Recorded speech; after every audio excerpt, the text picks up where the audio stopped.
So what's the most common attack in self-defense and in street fights? And it's of course the swinging punch. It's not usually thrown as a single blow. It's usually an absolute barrage of swinging punches, usually from here. Well, quite often it's the only technique that's ever actually even thrown. So karate has a really bad reputation for defending those swinging punches, and that bad reputation is well deserved. Karate has several failings when it comes to dealing with those swinging punches.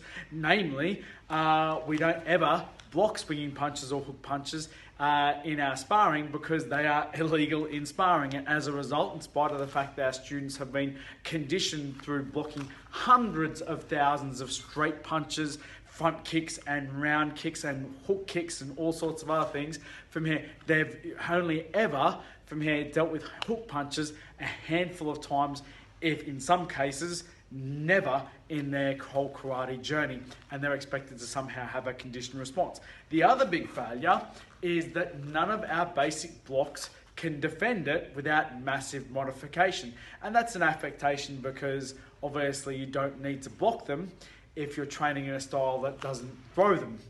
But that's not what reality is about. So let's have a look at our basic blocks. So I've been told that you can block a hook punch with a rising head level block. Let's give it a go. How was that? So I've been told you could also, ucha uke is also used for blocking haymakers. And yeah, that one's a little bit even more disappointing. Maybe that's to do with his control though. And shuto uke from here.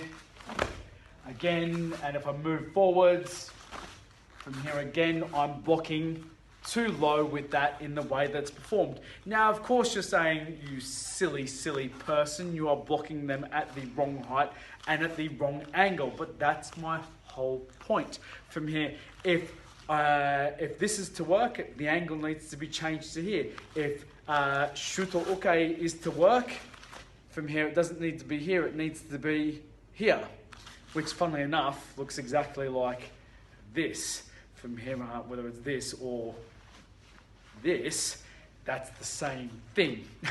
Or this, rather than harmonizing in and out, needs to be just a outwards motion, and from here also bending your wrist, in case you didn't know it, will, whether you have your hand open or closed, will also help tense your muscles up, as well as protect your arteries on this side from weapons, in case someone's holding a weapon from here or tries to jam a bottom of a pint glass or a bottle into your arm. So long and the short of it, from here, there is no common sense to practicing sometimes 7 or 8 basic fundamental blocks thousands of times, none of which will actually do the job of defending the most common attack without modification. If they need modification, you should practice the modification, because one way of looking at it, and when I say the word modification, is that's a very, very kind word, isn't it? I'm saying, well, what you need to do is you need to modify your technique a little bit.